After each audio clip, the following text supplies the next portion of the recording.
that. Awesome. Well, welcome everyone. Good morning, good evening, good night, wherever you are. I saw that there were some people from across the US as well as some people from Poland and Singapore and India. So thank you for joining us today. I'm super excited to kick off Web3PMs with you. At Web3PMs, we're building the most supportive and DAO2B community of people in product that are looking to build and accelerate the development of Web3. So stay tuned for more speaker events like this, workshops, a job board, knowledge sharing, and just a place and people who will give us the confidence to know that there's a place for all of us in Web3. It's been super fulfilling to see the energy around the space since we kicked off, and I'm excited to share that we're now a community of 1,500 people. It's way too overwhelming for me to even say. 1,500 people just in the few weeks since we launched. So with that, I'm super excited to welcome Nemil today. Welcome. I'll ask Nemil to dive a little bit deeper into his journey in a second, but currently he's the head of crypto at Coinbase. And one reason why I think this is such an incredible and fitting kickoff for Web3PMs is both the role of crypto and Coinbase as a company in being the entry point for so many of us to enter and participate in Web3. So thank you for being here today. Go on. Thanks so much, Aneri. Really appreciate you inviting me here. And I think the thing I just want to say as we get started was it's amazing that you've created this community for people to get together. For a long time, crypto was a small group of people who were building and taking on the world in many different ways. And what's exciting is that there's so many other people excited about getting in. And I think one thing I always hear from folks who are getting into Web3 for the first time is it too late? And I just want to say is we're just getting started. If this is the internet, this would be the early 1990s, where we laid some good infrastructure. We have some ideas for what use cases are, but we're barely touching the surface of where this could go. So I just want to say this is amazing, and I'm really excited for folks who build and grow their interest in Web3, see where they want to go, and then ideally jump in. Yeah, and there's so many waves of people getting to crypto, and I think it's easy to feel late that you weren't in the 2013 or 2017 wave, but in the grand scheme of things, we're so early. And I think the important thing is we're here today and we're learning, and that's earlier than most people will be here. And if it makes you feel better, I often feel like I was too early. And for many years, I was in the space and basically it seemed like nothing happened. So I'm sure it cuts both ways. Yeah, exactly. Well, so to break the ice, can you share a fun fact with us that most people don't know about you? Yeah, a few years ago, I really got into, I'd never swum really before. I'd done some simple, simple stuff in the pool and decided on a lark to do an Alcatraz swim. And Wow. I basically started every week training. As you can imagine, the first week was I could barely make it 50 feet. I was dry heaving at the end. But what was amazing was that basically over the course of 4 years, I now swim every week in the bay. It was 52 degrees the last time I swam. And it feels fantastic. It's actually a really great wake up. So for any of those folks in the bay or near a body of water, I just find open water swimming really freeing. It's really clears the mind. So that's probably my one in the last few years of things I've adopted outside of crypto. Wow, that's an incredible way. Just dive right in there. And are there any sharks or clear waters? So it's a question I get often. The biggest danger is actually sea lions or seals. Oh. And so they sometimes will bite. And every now and then you hear stories of that happening. So far, I have not had any experience where they've come too closely, but I have had friends where they've butted their foot or approached them. So that's probably the thing to be aware of. Knock on wood, but there's I haven't seen any issues with sharks, especially sharks that interact with humans in where I am in the bay. Awesome. Well, stay safe.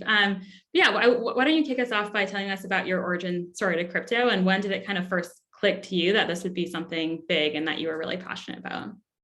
Yeah, great question. So the thing I'll say for probably everyone, I think there's 100+ people on the call, is that I think that everyone in crypto has their own origin story. And I liken it to almost like a superhero movie.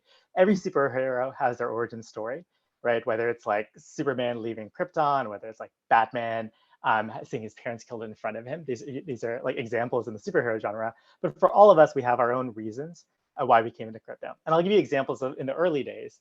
There were some people who were really against inflation, right? So if you're in a hyperinflation country, this is a critical need. Mm-hmm. That was the origin story for many of them was, hey, Bitcoin is inherently deflationary. This could be a super exciting thing. There are other people who were anti-censorship focused. So for example, they didn't want arbitrary government seizure. There are many countries in the world where that is a concern, right? And that was a really critical thing that they wanted. For me, I approached it a different way. And for me, there were maybe two like genesis events. One was that I worked on Wall Street in financial services for banks, for insurance companies during the mortgage back, like before the financial crisis in 2008. And it really radicalized me. I think there are a few things that I noticed. One was a lot of the banking system was not built around helping users or customers. So I think that was like a huge thing. There's a huge industry in terms of doing things that were at odds with that. The second thing that I noticed was that the technology was just ancient. So I like literally went to data centers, and these are from like the 1960s and 70s. So COBOL mainframes that they were using. And you compare that to anyone who's used to doing something in Silicon Valley, this was just absolutely ancient, right? And then this is an example in the US. Even today, like if I do an ACH transfer, it's 2 to 3 days to send money. So that was one part of the origin. The second part of the origin for me was I spent about a year working in East Timor for the World Bank, working at the Gates Foundation on financial services, and got really dug into the pain points of people at the bottom of the pyramid and the types of financial products they might need. So the things we dug into here are things like mobile payments, using mobile phones to send money, microfinance and microcredit, and then also microinsurance. How do we provide insurance to a farmer whose whole life may depend on their small plot of land, making sure that they had some backstop if things went wrong. So those are like the things that started it. And for me, it was that I was in Y Combinator with Brian and Fred, the founders of Coinbase. I was doing another startup, but they went around giving out Bitcoin, right? So this was like, I think they were giving 0.1 Bitcoin to sign up for Coinbase at the time. And I was like, what is this Bitcoin thing? I read the white paper, and suddenly for me, so I think, as I said, each person has their own story of how they came in. For me, what really clicked was, one was the idea of open access finance, which is that by default, if you think about the world today, it is that you have to sign up. Someone has to agree to let you provide you access to financial services. That's very, very different from an open network. And I think in a lot of ways you can compare it to what the internet did, was that it opened up. Anyone doesn't have to go through, like, they don't have to sign up to be able to get access to information. They basically have access to it directly, right? And I think there are good things about that. There are bad things about that, and some things we have to be wary of. But in the same way with financial services, I think that was something very, very similar, was that this is open access financial services. There's another part, which I'll maybe talk about a little bit more in our conversation, but it's that there's also programmability of money. And so there's simple rules that you could specify. And when you specify those rules, you cannot change them after the fact. And for countries with great legal systems, not a big deal. It's like, hey, I can set a rule, and if I renege on it, you can take me to court and I can go figure that out. I think for me, like, for example, my family hails from India, and in India, it may take years to clear something through the court. So it's really only available to maybe the richest, the person willing to spend maybe years going through that system. And that was another really interesting thing. Is like, basically there's a way to write a contract, and there are certain like conditions that need to be met. If they're not met, then the money is not unlocked. And that's a really powerful thing, is to be able to write that. So those are the two things that got me into it. I got in very early, and then it took a few years where nothing was happening, tried a bunch of different ideas, nothing worked. I had my own DeFi protocol. This is, and we can talk about that as well. But eventually Coinbase came calling, and they said, hey, there's this product called USDC. It was I think $200 million stable coin at the time. And they said, hey, we think this can be really, really powerful. And they asked me to run that. And that was the starting point. I can talk more about my background at Coinbase later, but at least that was the starting point in for me. Yeah, no, that's so fascinating. And just, I think the idea for me that really resonates is you can send a WhatsApp anywhere in the world, but to send payments, and especially in countries where a majority of people are unbanked, it's just like so many hurdles. And so it's so powerful in its ability to do that. So yeah, talk us a little bit more into the journey from those early concepts and the days where I guess Bitcoin was just airdropped to people for free, into, you know, your role at Coinbase and what you built in DeFi and some of those experiences. Yeah, and maybe I'll share a little bit about smart contracts, because I think they're a huge part, at least for me, what got me excited about crypto. So the example I give, and this is why I think Ethereum was so foundational for me. So I started with Bitcoin, got super excited about this part of it called Bitcoin smart contracts. So really, most people don't know this exists, but there's smart contract language built into Bitcoin. It's really complex. It's for engineers, it's like a stack-based language, really low level. So similar to like assembly. And most people today don't program in languages like this. They're really complex. But the potential was there. And that was the thing I spent the most, I gravitated to. And so let me give you like a simple example of something like this, is that if I came to your door, you know, like anyone here, and I said, hey, my name's Nemil. You don't really know me, but like, hey, I'm willing to hold your money. Here's a shoebox. Do you mind like giving me your money and I'll go hold on to it for you. You don't have to worry. I'm all good for it.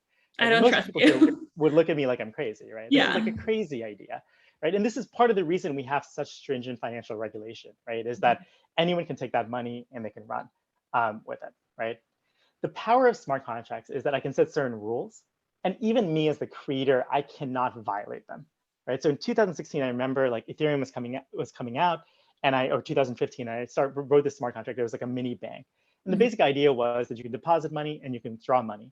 But even though I wrote that smart contract, once I deployed it, I could not access the funds at all. And again, this isn't all smart contracts. There's a lot of risk in crypto. You probably heard about a lot of hacks, and so there's a lot of other risk factors. But this one example was really interesting, is that we've turned that what I call that shoebox into like a safe deposit box, right? We basically set certain guarantees and certain SLAs. Hey, only the holder of that private key is able to access the money. And so I think that to me is the foundational power of these smart contracts, right? And then again, we were able to build ERC20 tokens and fungible tokens and all this other stuff. But that I think was a really foundational thing. And then I think the other thing I'll say is that in crypto, or in Web3, there's been a lot of debates about how much of this is part of the existing financial system, how much is not. And I think the early years was like, this is at odds with the financial system. It's at odds with normal society. And we're going to replace everything that is there. And at least for me, I came at it with a little bit more of a moderate stance, which is that super game changing, super disruptive. It's going to like disrupt many businesses out there. But there's certain things, for example, like the US dollar, I think that are really valuable. Right. And it's not like Bitcoin is going to displace it wholly. Or at least that's my point of view. I think there are people in crypto who would really debate that. But I think that the idea of like, hey, let's put $1 in a bank account and let's be able to create some USDC or some other token against it and let a user be able to interact with that. They're still using US dollars in the system in some way, right? But they have the ability to not have to worry about price risk, any of these other things that you have to deal with. And I think that was a really powerful shift of mindset, because I think early on, a lot of people thought it's like all or nothing, right? Either this is going to succeed as a separate currency or it's not. So at Coinbase, basically, I've done two things. One is like help early on, I ran our USDC team. And then today what I do is I run our parts of our crypto team. And so what our crypto team does, people often ask me, what does a crypto team and a crypto Web3 company do? What I like in it is that there's a lot of foundational infrastructure that any company needs to be able to launch crypto products. And we basically build parts of that stack. So the best analogy might be at Amazon. In the early days, there was no Amazon Web Services. It was just a bunch of internal systems that were pieced together that allowed you to run the store. And in the same way, that's what we do at Coinbase, is create a bunch of different infrastructure that lets people be able to create any of the different applications they want. And then maybe one thing I'll just say before we go further is, I think in crypto we say NFA, so none of this is financial advice, as we talk more. And two is that we're in our quiet period, so I can't speak to anything about like performance of the company or any financial statements. But that at a high level was like the role at Coinbase.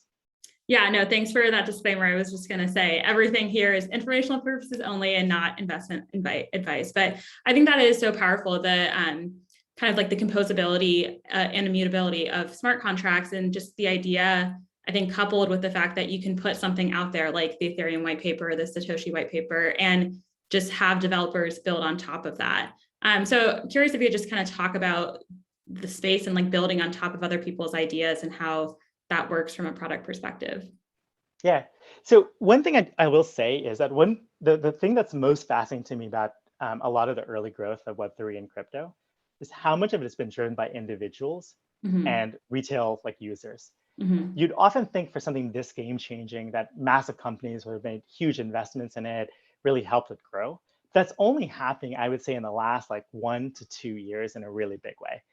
Before that, a lot of it was just random people throwing out ideas. So like where Ethereum started was like Vitalik putting together a white paper, sharing it on a forum, right? People debating that, and then sending, I think, a few $1 million to an address that they didn't know about, and being able to fund that, right? So like we talk a lot about ICOs, and I think Ethereum is like the ultimate example of something like that. So the thing I always share to people getting into the space is it's a very democratic movement today.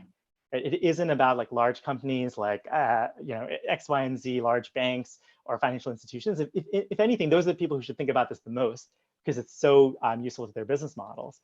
But in reality, a lot of it is just folks trying different things, throwing different ideas against the wall. And the other thing I just find really interesting is a lot of these folks, when they came in, they might have been in the space for 6 months or 12 months or 18 months. It's not like they spent 10 years getting Yeah. experience in it. And in a lot of ways, even someone like myself, I've been in the space, let's say 7 to 8 years right now. A lot of that experience is from a very ancient time in this space, right? So it'd be like, I don't know, 1970s, knowing about computers, and then what like point of view do you have 90s internet? It's such a different world. So I think that the one point I always kind of share with people coming into the space is that it's super democratic. It's very easy to learn certain parts of it. It's very hard to learn like the entire thing. But I don't think you need to do that. Just like with the internet, you don't need to learn the entire thing. You just need to learn certain areas, go really deep into those, and to be able to build on top. Yeah, and that just an example that came up when you were talking about Vitalik is, I think he said like the first 10 people who responded to his initial post became the co-founders of Ethereum. And I just like that idea that it's like, yeah, who's on board? Like, let's do this together. And I think that's the same attitude we have with Web3PMs is like, whoever wants to join this movement, there's space for everyone. So it's hard to talk about the early parts of crypto without talking about the boom and bust cycles. Do you think we're at a point where there's enough interest and adoption that won't happen anymore? Or how do we think about and deal with that volatility? So I don't believe that we're at that stage. I think in general, like, crypto has been booming and bust, and I can walk through a few of the factors there. But the way I liken it is like, if you know much about like microprocessor industry, there's this thing called Moore's law, right? And it basically is like every 18 months, the density of transistors doubles, right? And I think in very similar ways is like the foundational law of like crypto is the fact that there are these price cycles. And so the way these price cycles typically work is that you create something, people start using it, they get excited about it, a small group grows, and suddenly there's a frenzy, right? And everyone gets excited about it. And so I think there's a few things that happen, which I find are really interesting in this part of the cycle, is that I liken this to like in Batman, there's the bat signal. So the idea is like, Batman comes to town when like the bat signal is there. The example I give here is that is the price of Bitcoin, or that is the price of crypto. And there's 140 people here. I'd be really intrigued to say, of those 140 people, how many people have come in because the price of Bitcoin signals something somewhere? So for example, the price of Bitcoin went up, so this other cryptocurrency price went up, and as a result, there's a news article written, and suddenly someone got excited about it. But I see that as like a really powerful onboarding mechanism.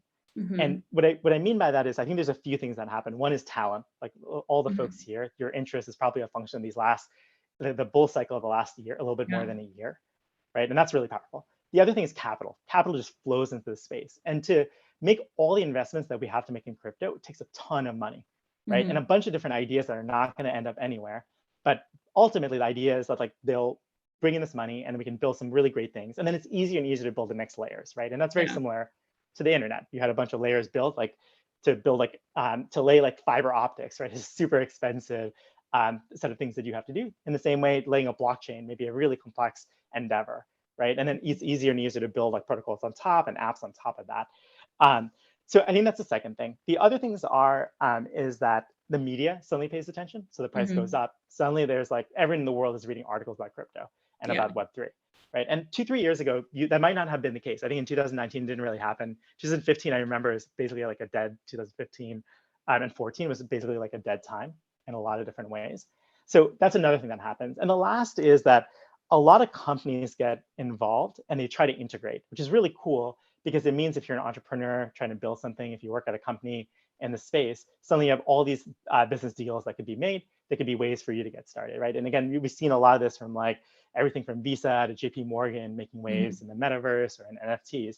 And that's really awesome, right? Because for a long time, there was very little interest in this space. So what I love about the boom markets is that the thing I think it's always challenging there is you have a lot of people come in and they're not necessarily super, like they're here to make money, but they're not necessarily seeing it as a longer term thing. And when I say they're making money, it's, I think a lot of people that's a perfectly okay motive, but it's like really making money in a get rich quick way versus like, hey, this is super exciting. I can solve this pain point and over the next 5 or 10 years, build a really valuable business. Like that's I think a very different mindset. And so what I dislike about that is a lot of people come in, throw a ton of crazy ideas against the wall.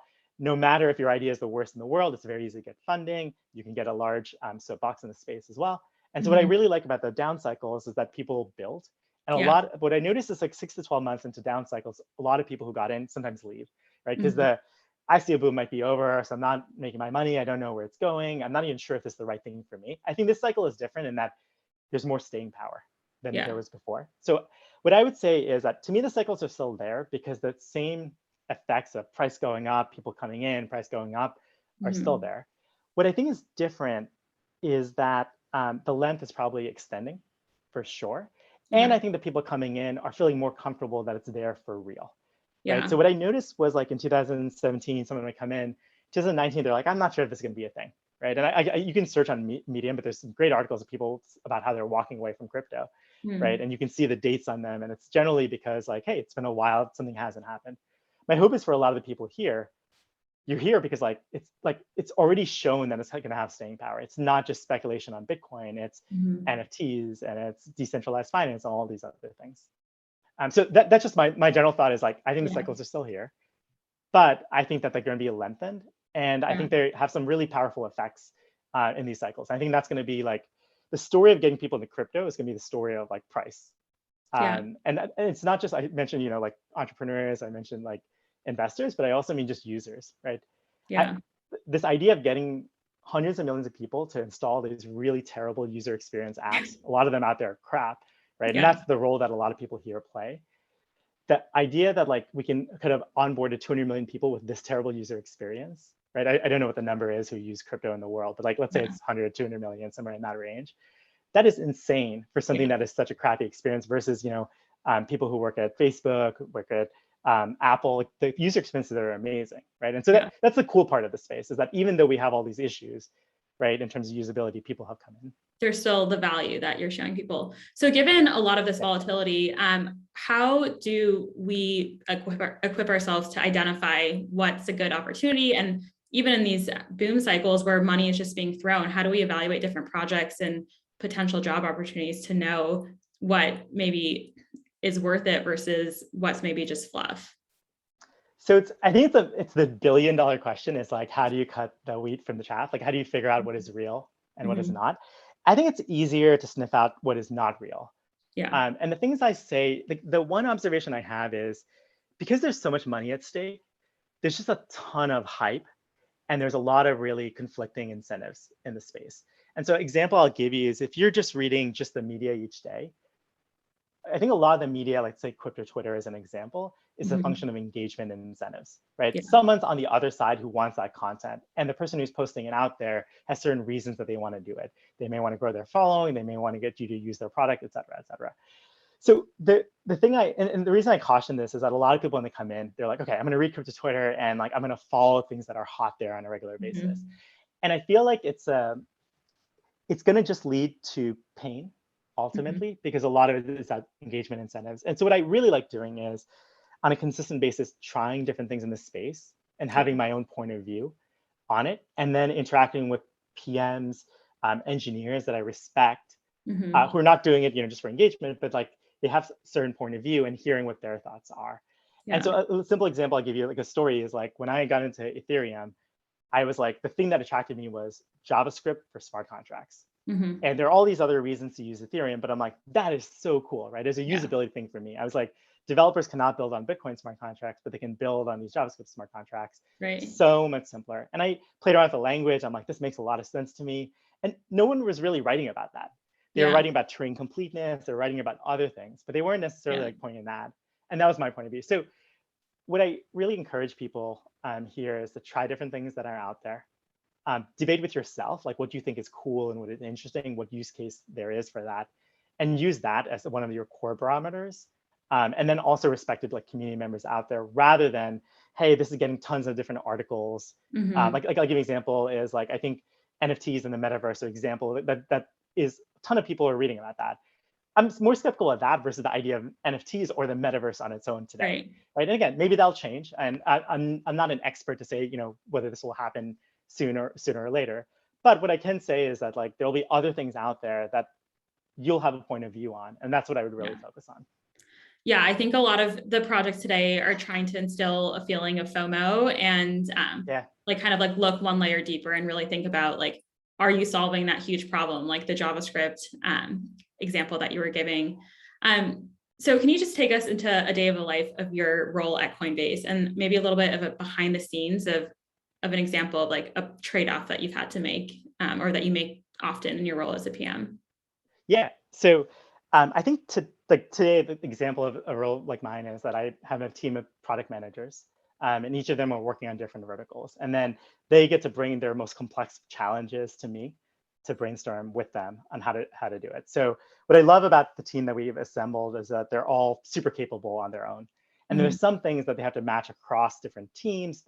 Think about more holistically for the industry Yeah. and the types of things that we do. So a lot of it, like if I think about like on a day-to-day basis, it's seeing what the trends are out in the industry. So spending time looking at here are the new apps that are launched. Here's the new metrics on this thing that's happening in the industry. And oh my God, this is like growing like crazy. We should think about this. So that's one part of the job of a PM is seeing where the industry is and Yeah. where it's going. And there's all, that famous like Wayne Gretzky quote, which is like skate to where the puck's going. It's a Mm. huge, huge danger in crypto is that you're thinking about what today is and you're not looking forward 6 months, 12 months, 24 months. And I'll give you an Yeah. example is that DeFi was a really example of a thing that I saw very like early and you knew it was going to be a thing. You knew it was Mhm. going to be massive, right? But just being able to like understand exactly what are the ways to get to interest yourself into products like that. I think that's a Mhm. really interesting part of it. I think two is like just brainstorming like user experience and how do Yeah. we make the best user experience possible. And I think there are like two levels that I think about it. One is that I work with a lot of other teams at Coinbase to think about the end user. And Mhm. a lot of it's like, how do we simplify this really complex, crypto experience down to something that's simpler? The other one that we don't talk as much about is how do we simplify the developer experience? Mhm. So developers have a really, really challenging experience today. Like to do raw blockchain node calls is not exactly the most fun, right? And Mhm. if you compare it to what we're used to on the web stack, right, we've come such a long way from the basics of like web development. It's so much easier than it was, so much more fun as a developer, right? And the same way as like, how do we make that experience really fun and simple for the developers? So that is like talking to developers, it's engaging with the community and trying to figure things out there. A third part for me is just like leadership and getting people excited Yeah. about crypto and Web3. It's what's really exciting now is I don't feel like it matters as much what I do Yeah. because the space is like it has its own like path and irrespective. But like 2-3 years ago, I think you'd have to evangelize, hey, the Yeah. DeFi thing, is this X blockchain or Y blockchain going to be a thing? Why, why or why not? And so I think that's the other thing that's exciting. But like, example would be like talking here, it would be a lot of it's like educating product managers at Coinbase as well. Because Mhm. I think what's happened in the last year has been you've had a whole host of people who are super excited about crypto, but may not have a bunch of knowledge about the space, Yeah. right? And being able to get the other knowledge, which is amazing and critical for crypto and Web3 Yeah. to succeed. But maybe they may not know the intricacies of like how do smart contracts work and what does that mean for the product experience that I'm building. And so that's like another like big part of the role as well. Yeah, no, I definitely encourage talking to people. I feel like you just learn, everyone's learning in the space. And I think that's like important to realize that it's a journey and like every step you take is just gets you one step closer. So another kind of balance or trade-off that there's a lot of debate about is the centralization versus decentralization. And especially as we're scaling to mass adoption, what do you think the right balance is personally, not from a Coinbase POV, but as Nemil? Yeah. So my personal thing, and I have this like this slogan I use. I call it the 50 Shades of Mhm. Decentralization. And what I mean by that is I don't think decentralization is inherently good or bad. It has just Mhm. very different trade-offs. Yeah. And there's some huge advantages of it, and there's some disadvantages of it as well, right? So I'll give you the simple. I mean, I think a lot of people talk about the huge advantages of it, right? Which is Yeah. that there are all these parties that exercise outsized power in the world. Where instead of creating a system which is more democratic, right? And a lot of like protocols with tokens, some of them, many of them are like much more democratic than we're used to in like traditional like stock market as an example, right? Or Mhm. traditional currencies and things like that. The I think the downside of decentralization, what I've noticed is like one is there's just a lot of cost from an engineering perspective. It's much Yeah. harder to make changes, even from the product side. You can't iterate as quickly, right? Like it's not like you can just go turn something on a dime, right? And I think Fix a the lot of bug times like that. Yeah. yeah, like in Silicon Valley, we often have this idea of the founder CEO, right? Mhm. And they have this really deep focus on who the end user is, And whatever happens, I think like, Facebook is a really great example of this, where for a long time there's focus on X, Y, and Z products. And now suddenly like the metaverse is really critical, right? You can make those changes when the industry is changing, right? And that's hard if you have a democratic vote amongst, let's say, the users of Facebook of what should happen next, right? Like you can argue there's some disadvantages to that model as well. So in my mind, it's all about like, what is the product? What are you trying to, what is the user experience you want to have? And what are the trade-offs of that decentralization? So I'll give you an example is like, personally, I think the internet should not be centralized, right? I think that there's a lot of value at the protocol level to have decentralization, to have open access to anyone. And if we had centralization, it might mean that, I think there's a lot of debates at Facebook about, hey, should we allow this content or not, right? I think that on the internet, I think that'd be an insanely awesome power if someone had the ability to censor like any single person to even access or use the internet. And so that's an example where I'm like, hey, the lower level stack makes a lot of sense to me. Yeah. I think what I noticed happening though is that people will take that mindset and apply it everywhere. And really, I think it comes down to what is your use case, who is your customer, right? And thinking about maybe like higher up. I'll give you a simple example is there's the ability in certain protocols to pause the protocol, right? And a security standpoint, this makes a lot of sense. There's value to like if there's a hack happening to be able to pause the entire thing. Right. But from a centralization standpoint, that is a point of centralization, right? The founding team has access to that and can do it. And often you don't have checks and balances there because you want to be able to let people, if there's a hack, be able to turn it on very quickly. So that's an example where I'm like, I love the idea of centralization there. Maybe there's an example where you pause it and then there's a time lock. And if you don't reach consensus with the community, then you are able to like relax, that pause is one way to provide more community engagement. Yeah. But I think it's not the same. And that's where I think the danger of a lot of I think the discussions we have in crypto is like decentralization is good and not decentralization is bad. And to me, like, I think that mindset I would argue for folks here would be decentralization has trade-offs and there's some huge advantages that come from it. And then there's certain use cases where I think it's like actually maybe very antithetical to the goal that you have for the product. Yeah, and I think at the end of the day, the customer doesn't really care if you're Web 2 or Web 3, if you're centralized or decentralized, they care about the problems that you're solving for them. But it's an interesting discussion. I was at the Twitter space you were leading, I don't know, last week about the pause, and there's definitely very strong perspectives on that. But so that's definitely an example of a spicy take. And one thing I want to say there is like, it's really hard to build products if you're just only following what like loud voices on Twitter are telling you. And I'll give you the example is that I think for a lot of Bitcoin people, Ethereum was a travesty, right? And I think we use the term like shitcoin is a term used in the space. I think, but it makes sense is that if your goal is to displace the US dollar, Ethereum, I'm not sure on its own does that. It's a whole different set of use cases, right? Smart contracts are a different use case than a deflationary currency or deflationary commodity. So the point I want to make there is that it really like just because someone is criticizing your project for not being X or Y, their point of view on your product may be very different than what you want, right? And I'm really glad that Vitalik did not listen, right? And I remember these quotes like I was at Bitcoin Miami, I think in 2015, where it was like Bitcoin can do everything Ethereum can do. And then on the face of it, it makes sense. They both have smart contracts. But like the fact that it's so much simpler to use, that that they're really focusing on that use case is wholly different. So again, point being is that I think we have different visions for what crypto is, right? And that's okay. And that's why some people would react really heavily and be really vocal about it. But they're going after a different path, and that may not be the path that you want as a product manager. It may not be the path you want as a founder in the space. Yeah, and I think as the next wave, everyone on this call and part of the community, I think we represent like that next wave. I think it's important to make sure that the tribalism that unfortunately is maybe too strong right now, like we can kind of fight through that and be a little bit more inclusive. But definitely. Sorry, just to draw one more point there. Aneri was like, that's what I love about like the new folks coming into crypto is that I think there's more open-mindedness and like willing to surf where this is and where it's going. And I think the early generation, like myself, was like, there's a point of view, and this is the thing I wanted to do and see in the world. And I think we need both, right? I think we need some people with that point of view, and maybe they're wrong, maybe they're right.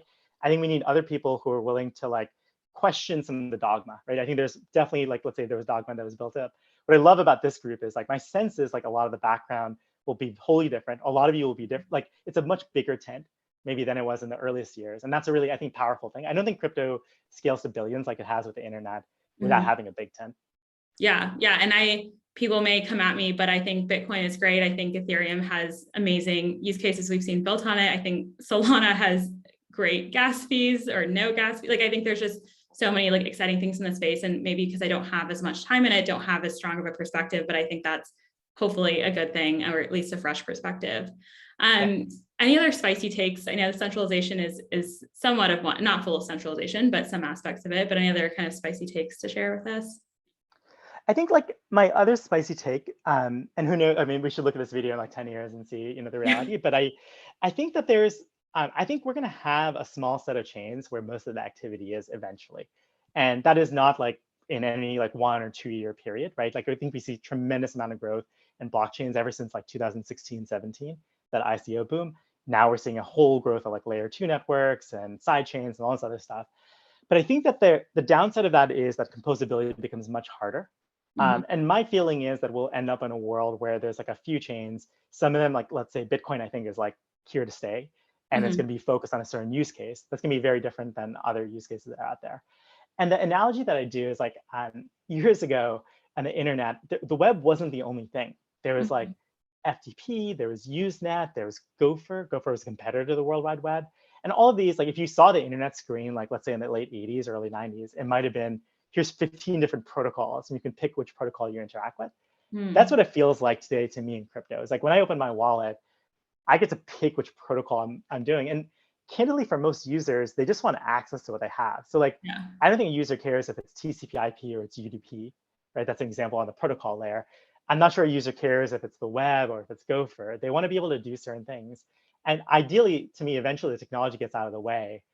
And the users, needs are basically the things that are met, rather than us like really focusing on that technology. So the spicy take there is like today, like it's exploding, right? And it sounds crazy for me to today say that like I think that there's a world where there'll be less, but at least that's my point of view. Is like my mental model is that huge value of composability. There'll be certain chains that like once they really figure things out, that people will build on top of them. And there'll be some network effects that come with that. The wallets will be really fantastic. The on-ramps will be really fantastic. And so that's what I see is like eventually. Again, if you ask me to predict when, like it could be 10, 20 years right before we are able to get there. But I think that personally is like the vision of the world that I see. Awesome. And again, disclaimer, this is not this is not investment advice at all, but it's great to get your thoughts on it. So let's shift a little bit deeper into product management. We talked about it a little bit, but why do you think there's so many projects and startups in Web3 that just don't have product roles? So I think they don't have product manager roles, but they have product needs. And I think those are a really critical distinction to make, is that every company has a product need in this space, right? They all have users. They all need to decide what to build. They need to decide how to get that built. They need to like review it with their users. They need to think about design and think about information architecture. They need to figure out how to scale their product, right? All of that is product to me. And I think the reason that we don't have as much product managers is, at least in the early years, the teams were much smaller, right? So like if you compare this to internet, maybe like let's say in the 90s, dot-com boom, you're probably starting a company. Your first job is like, build out a company, hire 50 people, right? And then suddenly you have to manage that, right? And it's not just one person, the CEO or the founder of that company, just making the decisions on the product alone. There needs to be a huge team around them to be able to do that.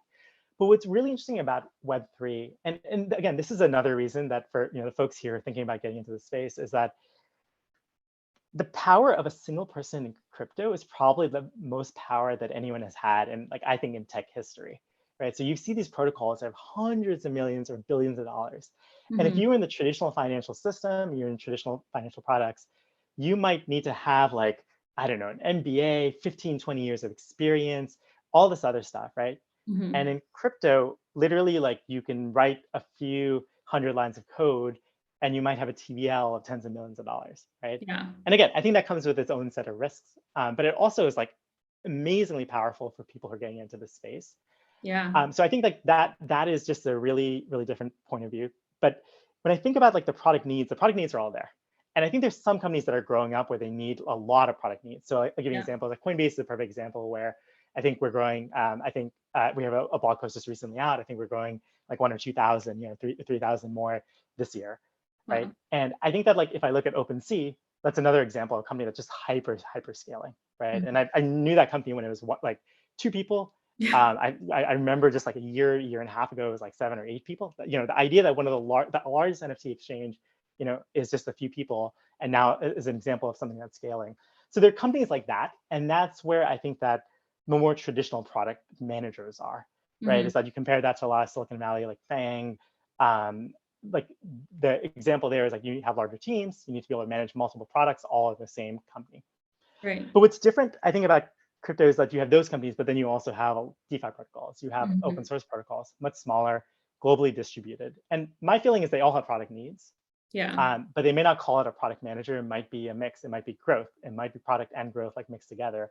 It may be a bit of engineering or even design, right? And for a lot of these startups, I feel that that's super powerful to have like a few of those skills in one person, Yeah. rather than necessarily having all of them be highly specialized and different as companies grow up and get larger. Yeah. And I think a lot of those projects where there's a ton of growth ahead, it's kind of like the wild, wild west right now. And they're just looking for people to roll up their sleeves and get stuff done. And so definitely want to encourage for people who are looking for those types of opportunities. It doesn't need to be a product role. It could be a community role. It could be a marketing role. It could be a growth or like find something that's interesting to you or a company whose mission that you believe in, and don't be so focused about product manager. I know there's a lot of cachet in like the product manager title, but that there's incredible growth at those types of companies as well. So how does, One, oh, go on. so one other thing to throw out there is that the process of applying for a job is so different in Web3 than I think more traditional companies. So I think most traditional companies, you have a resume, you submit it, someone decides to take a chance on you or not. You might, if you can't get your ideal role at first, you might join another company, the non-ideal role, work yourself up. What's different, I think, about this space is that you can get that experience just on the side by participating and volunteering in a whole host of projects that are out there. So the cool thing about this world is that the town square for these companies is not like the resume drop, it's the Discord, where you're engaging in the community, or the Telegram group where you're engaging in the community, saying the things that you can contribute, or brainstorming yourself the things you can contribute, and then doing that. And the cool thing I like about that is it's an easy way to get those skills, to have it on your resume, to say, hey, I've actually done this. You don't need to like go through a hiring manager to get the quote unquote experience. And you can even do it while you have your day job. If you're working in some outside of Web3, you can get that experience. You can have a portfolio. You can talk through all that, and then you can go deeper and deeper. And the example I love is like Vitalik was a writer for Bitcoin Magazine before he was the creator and founder of Ethereum, right? So for all of us, it's like that there's paths in that show that you're a very Web3 native. But that doesn't mean you have to join a company and get a salary and do a full-time job on day one. That is Web3. Yeah, and that's so awesome. We're doing an event coming soon about like breaking into Web3 roles, and so many people I've talked to in the space just find a community that they love and just like get involved however they can as a moderator, as like growth, whatever, and then like are able to find a role or connections in the space. And it's super promising because there's so many like untraditional paths and kind of the traditional notions of you have to be a PM to be a PM like no longer hold true. So last question, any advice for just getting your foot in the door and any like spaces or areas that you think are just growing that you think, people should take a second look at? Yeah. So let me take one step back and say, one of the challenges I think is to figure out where you want to be in crypto. So like 5 years ago, it was like, I want to be in crypto, and that's it. You don't have to worry really that much beyond that. That's not the space today. So like, it's like the internet is like, I don't think people today often talk about, I want to work in the internet, right? They might say, I want to work in software, but then they're picking a particular area. It might be, hey, social media, that gets me really excited. It might be e-commerce. It might be developer tools, right? And these are totally different businesses, right? They're totally different personalities in terms of the PM, the skills they have, the things they get to do on a regular basis. Like PMs are not all the same. And so I think we're at that phase in crypto where in Web3, like what I would say is like the example I always tell my team is there's a T structure. This is the way like you learn. There's a foundational baseline. You need to know what is a blockchain, what are the advantages, disadvantages of it at a high level, like how does Bitcoin work or how does Ethereum work, I think are really valuable. What is a smart contract? These are like just basic 101 things. And then I think there's like the degree of specialization, which is like, I'm really excited about NFTs. And today we're talking about NFTs, but at some point we're going to talk about digital art NFTs are different than music NFTs. It's different than house title NFTs. right? And like those are all going to be like totally wholly different businesses of their own. And you're kind of in the middle of that journey, right? We're still not as specialized. So it's like when we talk about NFTs, we're just talk about NFTs. We're not going to talk about all the individual verticals that come with it. So the thing I encourage you to do is think about like where the things you get excited about in the space, and think a little bit more, rather than broad, think a little bit more narrowly, just because the space is growing, right? And so it's not quite the same as getting into Web3. It's about getting into a certain part of Web3 that you're really excited about. And I think I'll give you examples. Like culturally, it feels like DeFi and NFTs are so different. Again, there's some crossover there as well, but culturally, in terms of the personalities, the things you're excited about, they feel like very different to me. And that's an example of something that I would just like recommend.